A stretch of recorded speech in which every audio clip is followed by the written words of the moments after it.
To revoke probation in Mr. Lofton's case in cause number 16-24485. And what is the announcement? All right, viewers, let's break this down. A motion to revoke probation isn't a light matter. It means the court believes the defendant may have violated the terms of their deal. Basically, it's a second chance that's at risk of being snatched away, stakes high. Your Honor, the announcement is the state just made us a plea offer is that I believe we're probably going to take that if we could reset it for a date certain to do that, as I need to wrap up a misdemeanor case. He needs to get his affairs in order, because I believe it's an offer of ISF. Okay. When is the misdemeanor set? Misdemeanor has just been reset. Which they'll always move it up if you need to. If there's some issues like this, I don't want to put it off for too long. No, I'd like to get it done in the next 45 days or something. Oh no, it'll be 30. That's fine. We're talking 2 or 3 weeks. Yeah, well, that's fair with me. When am I not? Do I have a day I'm not here coming up? No. Okay. I've got a trial in Hardin County the week of the 18th of August. All right, we're going to reset it to August 4th. That's 2 weeks for a plea on that motion. Okay. All right? Thank you. We'll see you back then. We'll see you back in 2 weeks, sir. Good morning. You're Alexander Thornton. And Mr. Thornton is charged with fraudulent use or possession of credit or debit cards in cause number 240323. And what is the announcement? Your Honor, the state just made us a plea offer in that case. Is that we're working on getting the back time. Is that we should be able to give the court an answer, and if we could just reset it to the same date that we're setting this other plea, we'll do one thing or another with it. Either put it on trial. Okay, you're good. All right, because I know you haven't been on this one very long, No. but you'll be good in 2 weeks. Yes. All right. One way or another, we'll decide whether Okay. we're going to need to be on the trial docket or. All right, we'll reset it a couple of weeks. God bless you from a defendant. A rare moment of warmth in a courtroom setting. This guy, Dustin Drake, is fresh out of treatment. Now, here's the tension. Will his recovery journey help him avoid prison, or is the system about to pull him? Mr. Thornton, stay in touch with Mr. Barrington so you can visit about the case, and then we'll get an announcement at the next. We'll get an announcement at the next court date. You're free to go. Good morning, sir. You're Dustin Drake. God bless you. And this is 242420. Mr. Lane, what is the announcement? Your Honor, the court has allowed me at least one announcement. Mr. Drake has been in treatment for many months. He's recently got out of treatment. I've tried to get in touch with him or for us to meet to go over discovery. However, I've sent a really good mitigation packet. It's not really our intention to go to trial to Mr. Nichols last week about his recovery and all. So I'm hoping that maybe if you allow me one more announcement, we can work it out. All right, so this will be the last announcement. Get with Mr. Nichols. Mr. Drake, make sure you stay in touch with Mr. Lane. So once he visits with Mr. Nichols, you'll know what your options are, and we'll get an announcement. It'll either plea or it will be going to the trial docket at the next hearing, okay? You're free to go. Thank you, sir. Thank you, Mr. Lane. Good morning. You're Gustavo Vasquez. All right, so we reset the case last week for sentencing on Mr. Vasquez's case. I have now myself made a phone call to Officer Clark at the Port Arthur Police Department. Okay, this is wild. A actual judge called a police officer and got ignored. If you've ever doubted that, bureaucratic red tape runs deep. Here's your evidence. Let us know in the comments. Should law enforcement be held accountable when they ghost the courts like this? Last week, I think it was on Wednesday, and have not heard back. So that obviously leads me to believe that there is an issue if he's not calling the defendants back, but kind of feel like if a district judge calls you, you should call them back. So that I don't disagree that Mr. Vasquez, could possibly have done more, but I also don't disagree, and it sounds like even probation has seen evidence that Mr. Vasquez has tried to do what he's supposed to do. And so based on that, I find it hard to revoke a probation when it looks like he's trying. Today, what I'm going to do after docket, since I have not received that call back, is talk to Chief over there about what is going on, because it sounds like this is not the only case where there's some issues. I also know that I think Jody tried to call, correct? And also gave an email address and did not get a response either from probation from this Officer Clark. So that being said, what I'm inclined to do, because that is really the primary allegation, is continue the probation and have Mr. Vasquez continue to try, obviously, to register, but potentially maybe go on a higher caseload so that he has to report more. If we can't get that done for some amount of time, at least he'll be reporting to you more often and things like that. Is there anything else that you can think of that would be appropriate at this point? We're about to talk also about treatment and some stuff like that. Okay, so Mr. Vasquez, obviously there's an issue with the reporting, but I still have some concerns because Dr. Asteris mentioned that your progress is below average and needs improvement. Now we're seeing courtroom creativity. Instead of jail time, the judge is shifting the defendant to a higher supervision caseload. Translation: you're not off the hook here, just under a bigger microscope. Smart move or soft justice? You tell us. And that is not going to be acceptable after today. Do you understand? So you're going to do everything you're supposed to. You're going to continue to try to report, but I mean, regardless, or register, but regardless of that, you're going to do everything else on probation as well as possible.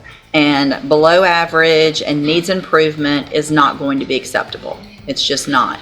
So you're going to, what I'm going to do is, again, find that you entered your plea of true to count 2 freely and voluntarily. Find that count true. Find sufficient evidence to find you guilty and revoke your probation. I'm not going to do that. I'm going to continue that probation. You're going to be moved to a different caseload where you have to report more often, at least for some amount of time until all of this gets worked out, okay?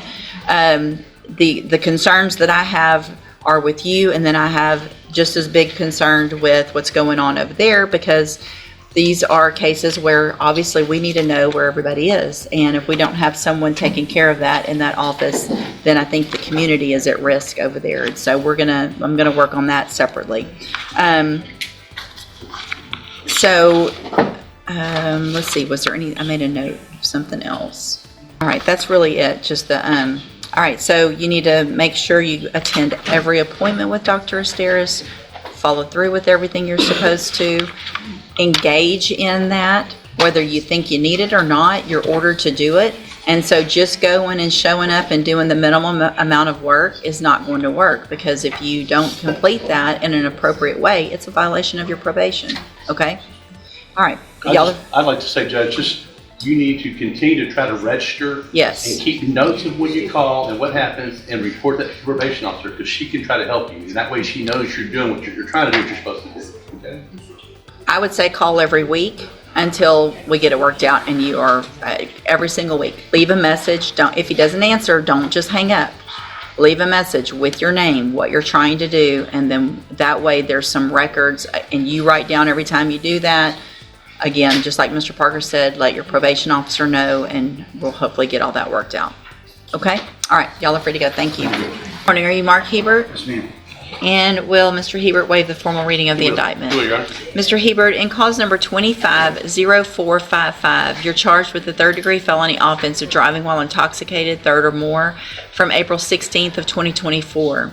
The indictment alleges you were previously convicted of driving while intoxicated March 31st of 2010, and then after that, January 8th of 2013. And how do you plead to that charge? And are those prior convictions true? Yes. Did you enter your plea of guilty and true freely and voluntarily? And because you actually did what they've charged you with? Speak up, yes. Yes, I'm sorry. And I have here on the computer some documents that have your signature on them that the state has marked as exhibit number 1. Before you signed these, did you go over them with Mr. Parker? Yes. Do you fully understand them? Yes, ma'am. And do you understand, if I follow the agreement that you've made with the district attorney, that you'll be waiving or giving up any right to appeal? Yes, ma'am. And it looks like the agreement that you reached is for a 5-year term in prison, but that would be probated for 5 years. You'd be on probation. There would be a $1,000 fine. This is a key moment. Even though he pled guilty, the judge isn't sentencing him yet. Instead, she wants a pre-sentence report to get the full picture: history, behavior, risks. It's like a full diagnostic before passing judgment. Justice done patiently. And you would be required to follow all of the rules and conditions of probation. Also, it looks like there would be a dismissal. Misdemeanor. A misdemeanor, what kind of case? It's a harassment. Okay. I actually have the cause number now. Judge, if I may hold off on that until sentencing, just so we Sure. can check it Right. out. Yes, sir. Yes, ma'am. Is that your understanding of the agreement? Yes, ma'am. Do you also understand, if you're not a U.S. citizen, that a plea of guilty or no contest may result in your deportation, exclusion from admission to the country, or denial of naturalization under federal law? Yes. State tenders number one. objection. It's admitted. Is there any evidence that Mr. Hebert's not competent? No, Your Honor. All right, sir, I'm going to find that you entered your plea of guilty freely and voluntarily, find that you're mentally competent and understand the nature and the consequences of that plea, find sufficient evidence to find you guilty. However, I'm going to reset your case so that the probation department can do a pre-sentence report. That'll give me more information about you and your case, and then we will come back later for sentencing. You need to stop and talk to probation on your way out of the courtroom today, and she's sitting at that desk right there.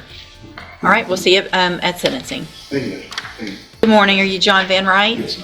And it looks like there is an MTRP as well as a new case in cause number 242485 and 15-23582. And what is the announcement? Judge, I'm asking for 30 days only because there's a video that is not formatted correctly, and I'm trying to watch it, and according to the state, it's a pertinent video that I really need to see. Okay. I'm going to reset it. Make sure you work on that early so that we're not figuring that out on the day of court. I am, Judge. Mr. Van Wright, if you'll stay in touch with Mr. Mitchell, once he gets all that worked out, the technology part, you can go in, watch that with him. That way you'll be better equipped to make an announcement at the next court date. And if I have to, Judge, I'll get Mr. Smith to go watch it in his office if I need to. Okay, perfect. Thank you. All right, thank you. Morning. Are you Alexis Bourgeois Cooper? And will your client waive the formal reading of the indictment? She will. All right, Ms. Bourgeois Cooper, in cause number 241296, you're charged with the state jail felony offense of theft of property from April 8th of 2024. And how do you plead to that charge? Are you pleading guilty freely and voluntarily? And are you pleading guilty because you actually did what they've charged you with? I have here on the computer some documents that have your signature on them that the state has marked as exhibit number 1. Before you signed these, did you go over them with Mr. Lane? And do you fully understand them? And do you understand, if I follow the agreement that you've made with the district attorney, that you'll be waiving or giving up any right to appeal? This is where empathy meets law. The judge delays sentencing to learn more about the defendant's background. But what do you think? Should someone who admitted guilt still get the chance for a lighter sentence if their story checks out? Drop your thoughts below. And it looks like the agreement that you've reached is for a cap of 12 months in the state jail prison, which means you're leaving your punishment up to me. I can give you 12 months in the state jail prison. I can give you less. I can give you probation. It all depends on the information I get when we come back for sentencing. You